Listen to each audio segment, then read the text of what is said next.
The city hung in the sky, its towering spires suspended high above the storm-ravaged world below. It was a marvel of human engineering, a last sanctuary against the poison wind that rolled across the dead planet. But not all within its walls lived in equal measure. Above, in the ivory towers, the high ministers of the Amunet authority ruled, their control absolute. Below, in the industrial sectors, the workers toiled in darkness, nameless, expendable, locked into endless labor cycles that fueled the city's survival. The air they breathed, the water they drank, the synthetic nutrients keeping their bodies alive. Everything was rationed at the pleasure of Amunet.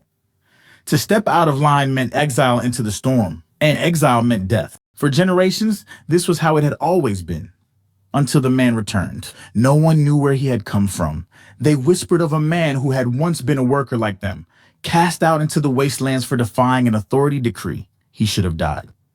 The biolocks implanted in every worker's body ensured no one could survive beyond the city's borders. But he had returned.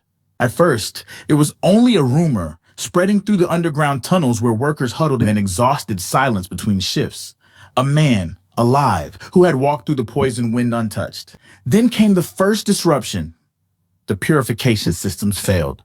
Every filtration hub across the city seized up, rejecting the compounds they had been designed to process. The once clear liquid turned black as ink, churning in storage tanks like a living thing. Amunet's analysts insisted it was a simple malfunction, yet the water was still chemically pure. The machines registered it as clean, but the human body rejected it.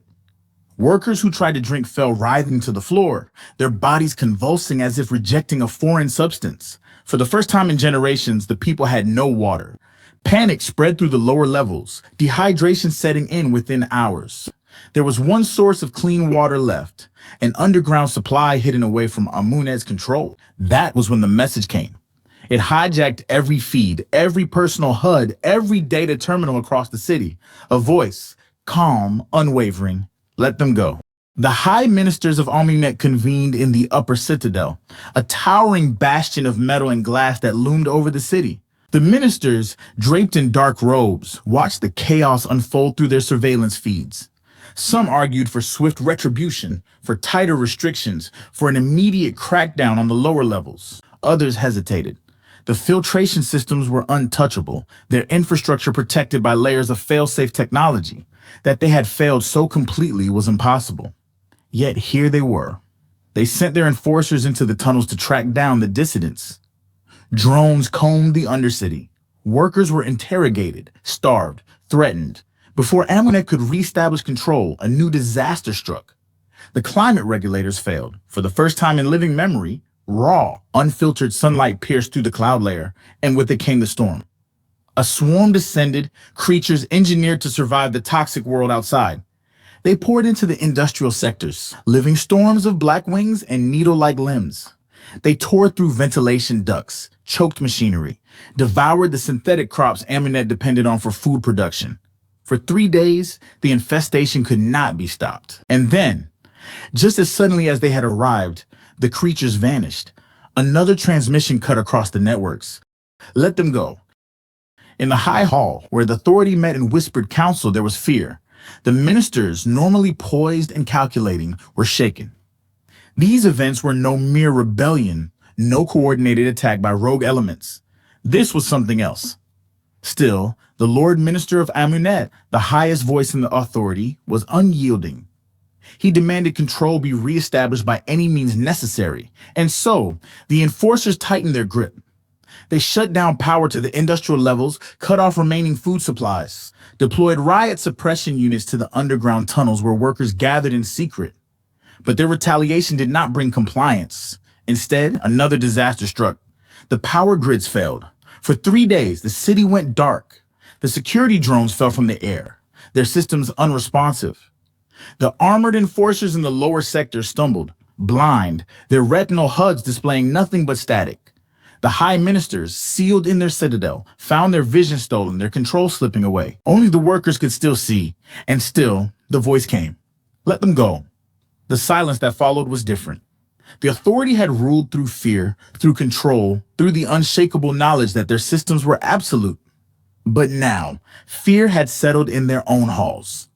In the streets below, the workers had stopped speaking.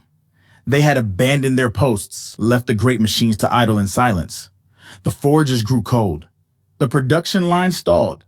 The heartbeat of the city slowed to nothing. For the first time in generations, the great engines of Amunet went still.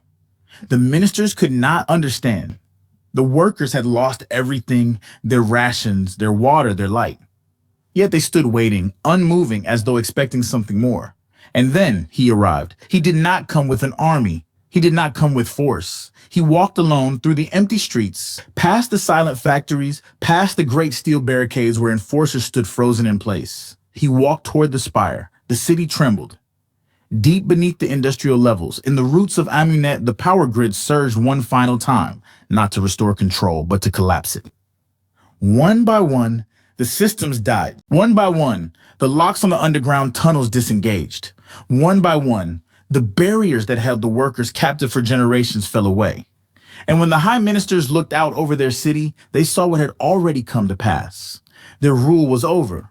A final transmission flickered across every screen, every device, every interface of the authority. A voice, calm, unyielding, let them go. And this time, the ministers had no choice. The great lifts that once carried raw materials to the upper levels now carried people. The locks that had kept the workers trapped now opened. For the first time, they walked freely, away from the city, toward the storm-ravaged world that should have killed them. But it did not. The man led them forward, into the unknown, into the wastelands beyond, and the city that had once held them captive faded behind them, a monument to a power that could no longer hold them.